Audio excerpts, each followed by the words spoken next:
ਬਹੁਤ ਸਾਰੇ ਐਸੇ ਲੋਕ ਆ ਜਿਹੜੇ 20 25 ਸਾਲ ਤੋਂ ਜਾ ਕੇ ਦੂਸਰੇ ਮੁਲਕਾਂ ਦੇ ਵਿੱਚ, ਕੁਝ ਤੇ ਅਮੀਰ ਆ, ਉਹਨਾਂ ਨੇ ਆਪਣੀਆਂ ਫੈਮਲੀਆਂ ਵੀ ਉਧਰ ਮੂਵ ਕਰ ਲਈਆਂ, ਉੱਥੇ ਚਲੇ ਗਏ ਤੇ ਮਾਂ-ਬਾਪ ਵਿਚਾਰੇ ਇੱਥੇ ਰੁਲਣ ਡਏ ਆ।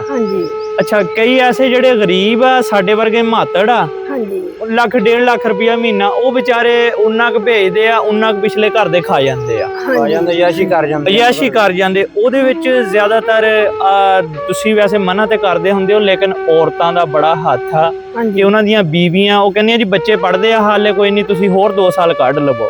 ਬੱਚੇ ਪੜ੍ਹਦੇ ਕੀ ਗੱਲ, ਜਿਹੜਾ ਰਕਸ਼ਾ ਚਲਾਉਂਦਾ ਆ, ਜਿਹੜਾ ਦਿਹਾੜੀ ਕਰਦਾ ਮਜ਼ਦੂਰ ਮਿਸਤਰੀਆਂ ਦੇ ਪਿੱਛੇ, ਉਹਦੇ ਬੱਚੇ ਨਹੀਂ ਪੜ੍ਹਦੇ ਹੈਗੇ। ਪਾਕਿਸਤਾਨ ਦੇ ਵਿੱਚ ਤੇ ਬੜੇ ਐਸੇ ਪੋਜੀਸ਼ਨਾਂ ਲਈਆਂ ਮੈਟ੍ਰਿਕ ਦੇ ਵਿੱਚ ਜਿਨ੍ਹਾਂ ਦੇ ਕੋਈ ਰਕਸ਼ਾ ਚਲਾ ਰਿਹਾ, ਕੋਈ ਇੱਟਾਂ ਢੋ ਰਿਹਾ, ਕੋਈ ਭੱਠੇ ਤੇ ਕੰਮ ਕਰ ਰਿਹਾ ਆ। ਬਾਅਦ ਦਫਾ ਏਦਾਂ ਹੁੰਦਾ ਜੀ ਕਿ ਜਨਾਜ਼ਾ ਲੇਟ ਹੋ ਗਿਆ, ਮਾਂ ਜੀ ਦਾ ਕੋਈ ਨਾ ਦਿਹਾੜੀ ਰੱਖ ਲਓ, ਉਹ ਪਤਾ ਕੀ ਜੀ ਪੁੱਤਰ ਸਾਊਦੀ ਅਰਬ ਗਿਆ, ਉਹ ਆ ਰਿਹਾ ਜੀ।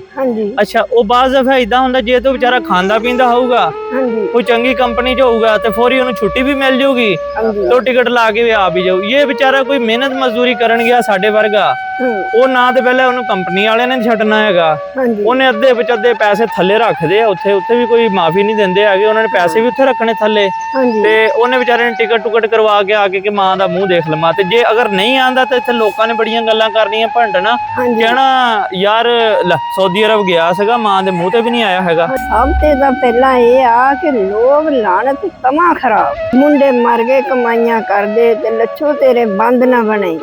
ਇਹ ਮਾਮਾ ਮੇਰਾ ਪੁੱਤ ਇੱਕ ਆ, ਮੈਂ ਆਪਣਾ ਪੁੱਤ ਮੇਰਾ ਨਾ ਜਰੀਕ ਵੀ ਪਿੱਛੇ ਹੁੰਦਾ, ਯਕੀਨ ਕਰਕੇ ਜਾਣੀ ਥੋੜਾ ਕਿ ਤੇਰੇ ਮੇਰੀਆਂ ਅੱਖਾਂ ਦੇ ਦੂਰ ਚਲਾ ਗਿਆ, ਯਕੀਨ ਕਰਕੇ ਜਾਣੀ ਮੇਰੀਆਂ ਅੱਖਾਂ ਦੀ ਲੋ ਘਟ ਗਈ ਕਿ ਮਾਵਾਂ ਜਿਹੜੀਆਂ ਆ ਸਕਿੰਟ ਗਿਣਦੀਆਂ, ਰਾਤ ਦੇ ਵੀ ਤਾਰੇ ਗਿਣਦੀਆਂ ਆ, ਕਦੋਂ ਸਾਡੇ ਪੁੱਤ ਆਊਗੇ, ਕਿਦਾਂ ਸਾਡੇ ਕੋਲ ਬਹਿੰਦੇ ਸੀਗੇ।